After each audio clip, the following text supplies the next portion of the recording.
Good evening, it's 8 o'clock. I'm Tony Ndoro live from Johannesburg, and in your top stories for this evening. The lockdown is coming. A 72-hour action plan to arrest those responsible for murdering 13 people in Cape Town this past weekend. It's not next year, August, we will be back.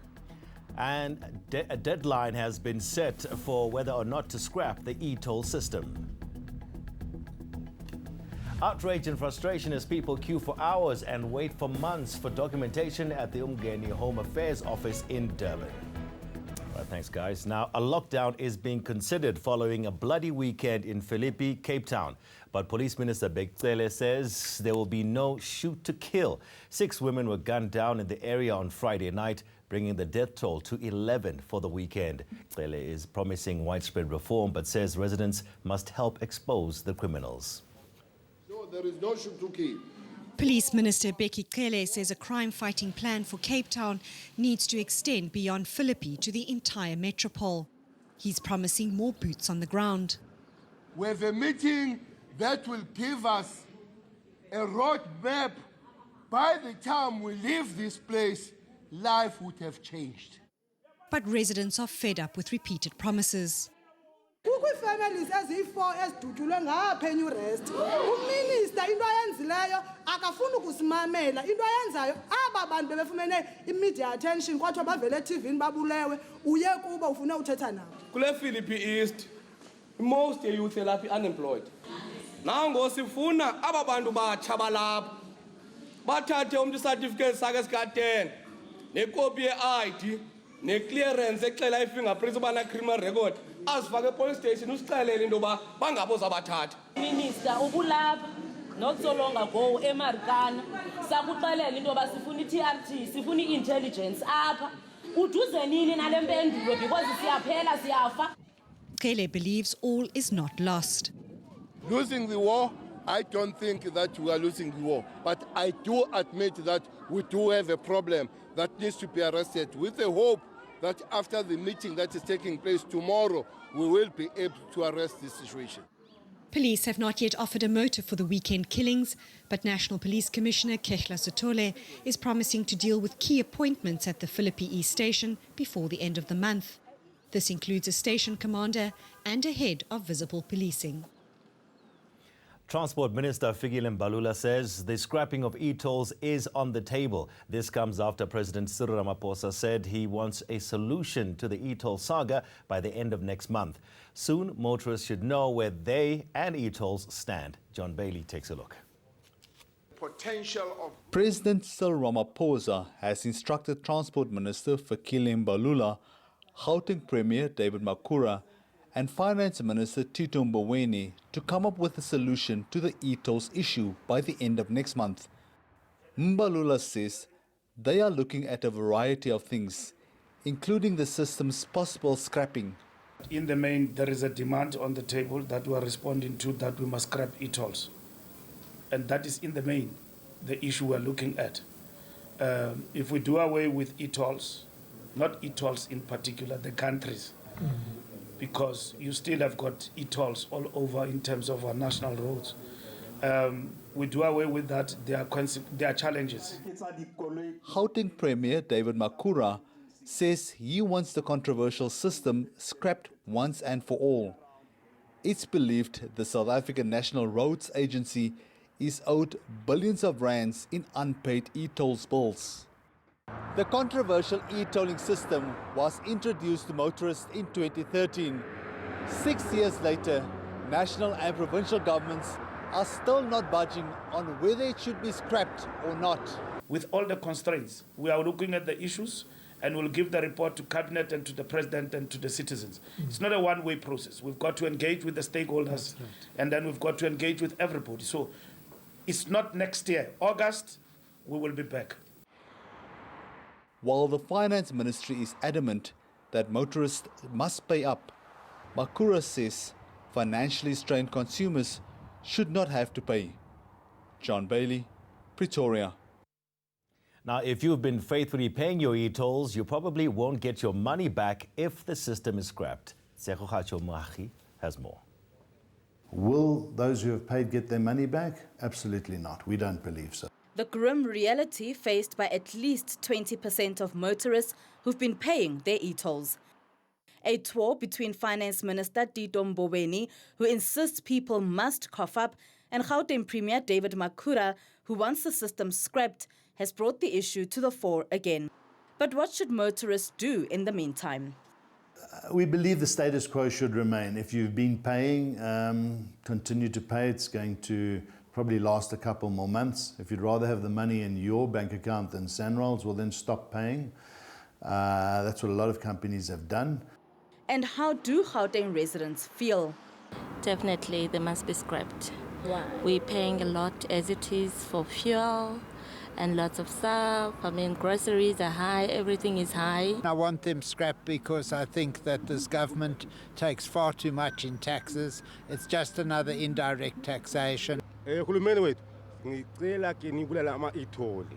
Mina nginje ngimalayisha ngisuka la ngeZimbabwe twice a week ngibhadala ama-itholi ngibhadala idiski yemoto manje ngithola phezu kwakhona lokho kwakulele ngasiwafuni total. It seems it's now up to Transport Minister Fikile Mbalula to help find a solution once and for all. Tshego Hajomoagi, Johannesburg. Hundreds of people are outraged at the shocking service at the Home Affairs Office in Umgeni in Durban. They've been waiting for months now for IDs due to system failures, and the delays are impacting people's lives, of course. Some people got the chance to tell the Deputy Home Affairs Minister about their frustration. Mawande Keswa reports. We came here at 5 in the morning and it's now 11:13 and we're still outside. One of the many complaints about Home Affairs. People are pleading for an efficient service. A 22-year-old might become an unemployment statistic when he graduates. He's been waiting for Home Affairs to confirm his surname change. Ngapla ngonyaka odlule ngoSeptember 12, 2018. Bathi angilindi inyanga eziwu6 sizobe isi-right isitifiketi sami sobe sesibuyile. Usho ukuthi ngimane ngibuyayo la ngiza la ngizobheka ukuthi ikhamba kanjani. Kuze kube namhlanje akakalungi. Mina okokuqala ngumfundi, ngifunde eUKSL. Kumele ngikwenza ama-practical. Njoba ngenza ama-practical, isibongo sami singakashintshi, kumele ama-documents ami asesikoleni ashintshe. Even worse is that this is affecting his daughter. Ingane yami izelwe isiyoqala inyanga yesibili manje ayikakasenza isitifiketi yabo kumele ibize isibongo sababwayo. Meanwhile, Deputy Minister Njabulo Nzuza isn't saying anything new. It's not just about computers and technology alone, because you still have people working here who must process the queues in a more efficient manner. Some of the problems really do not need money. They just need commitment and a smarter way of working. And that is what we are going to be doing. Plans to address the challenges will be decided on by the budget vote on Wednesday. Mawande Keswa, Durban. Former Chief of State Protocol Bruce Kolwane confirms that he did not see any documents relating to an application for the Gupta plane to land at the Waterkloof Air Base. Kolwane says he assumed the application had been made months before he received a call from the Indian High Commissioner about the request. He was giving his testimony at the State Capture Inquiry. I got a telephone call from the former High Commissioner of India, Ambassador Gupta, who called me and informed me that they had applied for a flight clearance for landing at Waterkloof, and it's been over 6 days, but they have not had a response, whilst not a few months earlier, they had the President of India visiting South Africa on a state visit, and it took less than 3 days to get the flight clearance. So he wanted to say to me, Ambassador, can you check for me and follow up to find out what's keeping it for this long? That's the first time that I heard about it. I had not. I was just acting purely under the assumption that there's been total compliance with the administrative requirements in terms of documentation that must be submitted, etc. Because a few months earlier, they had had a visit of their head of state, and they had complied fully to the extent that they had been granted the flight clearance to land at Waterkloof. And at the PIC Inquiry, the former CEO of the state investment firm, Dan Machila, has outlined why the chairperson of the corporation, who is also the Deputy Finance Minister, is excluded from investment deal decisions. Machila is testifying for the first time at the PIC Inquiry. Now, a number of witnesses have already implicated him in wrongdoing at the inquiry. In his testimony, Machila clears the PIC chair of wrongdoing in the 2018 ESCOM funding.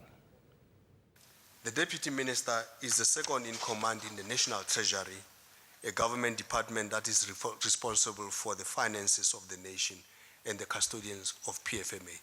So we believe that it's better if they are not involved in the investment, for this reason that there's a huge exposure through government bonds. When the PIC invested 5 billion rand in ESCOM, was the chairperson involved in that decision? No, he wasn't involved. He wasn't involved, Chair. A 76-year-old man will soon be trading in his old cart for a new set of wheels, one that'll boost his business and also help a local preschool. It's going to be a one-of-a-kind waste bike. Sandy McCowan has that story. Kulelekile Moko sets out with his ever-faithful companion Lucy to collect recyclable plastic materials on waste dump sites. He exchanges these at a retrade project for food.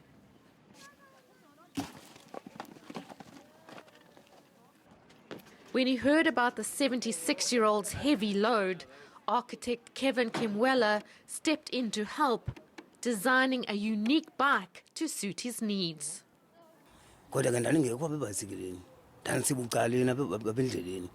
Bangena kule nqwelo yami ke ngoku yaphuka yazingceba yazibhisi omnye umlungu othile waye wandenzela enye yanayo ke yafaka lixesha layo liphelile ngoku lo bhuti ke ngoku wanixela into babona banganayo indlela yokunenzela ibhasikili. The plastic waste Moko is collecting is being made into eco bricks to rebuild this preschool. This is what an eco-brick is. You put all the waste that cannot be recycled, especially plastic that is one use. You put it in and you compress it as much as possible. And this is going to go into a building as part of a wall. Once the modifications are done, Moko will be plying his trade on a much safer mode of transport. Sandy McCowan, Port Elizabeth. All right, stay with us on eNews. Coming up, a freak storm hits Verona in Italy as Europe bakes in perhaps the hottest summer on record. Rafil has got the markets. You're going to tell us about the markets after the break? That's right, Tony. So the rand was firmer against major global currencies today as investors keep a keen eye on the U.S. Federal Reserve's next move.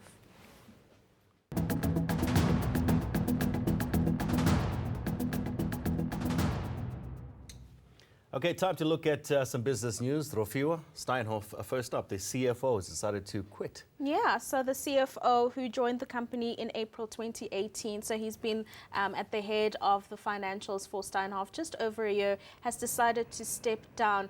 There weren't many reasons given by him or by Steinhoff in terms of the decision to step down, but they did indicate that the work that he'd done in terms of contributing to the restructuring of Steinhoff was solid, and they are on a better footing now than they were when the scandal first broke in 2017. So the CFO who's leaving is Philip Dipperink, and the new one who was the head of operations at Steinhoff, his name is Theodore de Klerk, and he'll be taking over in the interim when the CFO steps down next month. I mean, it's been tough times for Steinhoff. We saw last month he was at the head when their financial results, which had been delayed for a while pending an investigation into the financials, were increased. They saw a loss there of about 19 billion rand. It was less than investors had anticipated, but it was really tough times indeed for them as well. I mean, this is a company whose share price has fallen over 90% since that scandal broke in 2017. So we just wait to see what the new guy at the helm will be able to do with that. All right, fantastic.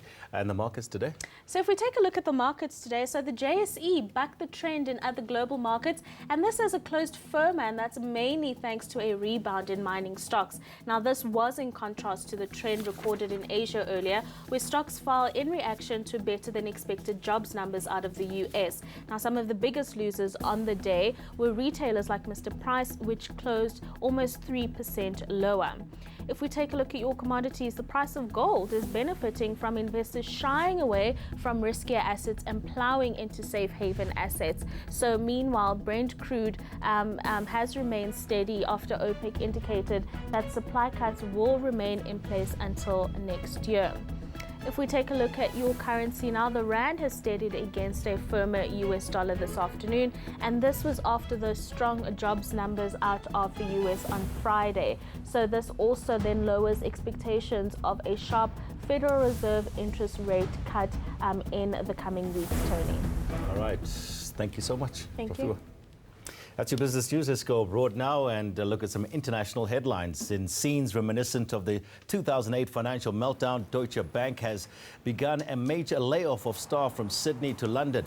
At the bank's headquarters, people were seen leaving with boxes of their office possessions. The bank is expected to cut 18,000 jobs. And Europe may be experiencing one of the hottest summers ever, but this freak storm hit the Italian city of Verona.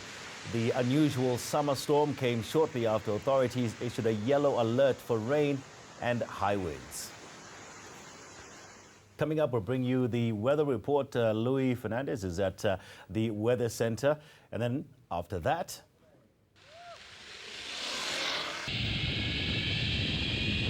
are you brave enough to face this zip line that's nearly 2 kilometers long?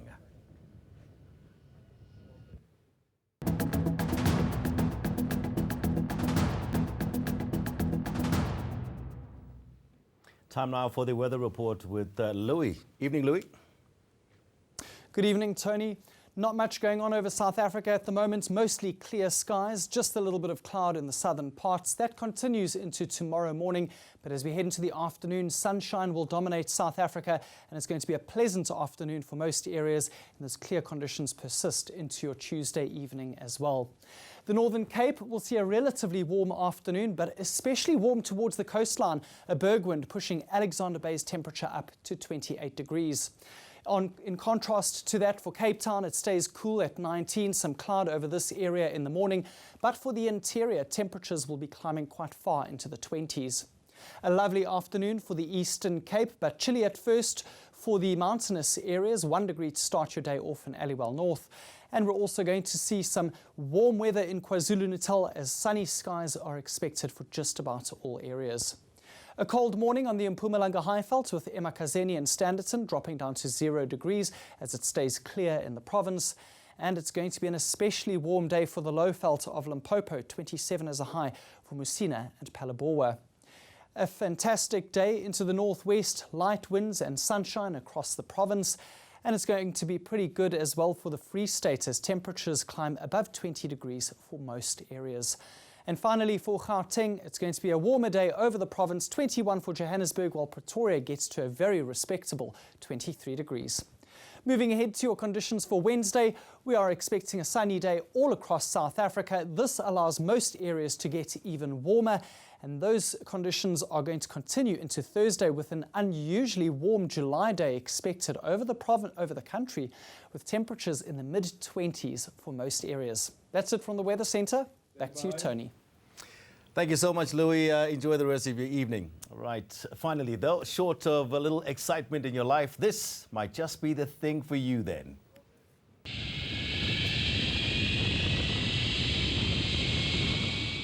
A group of adrenaline junkies has sought to draw tourists with this, the longest continuous zip line in Europe.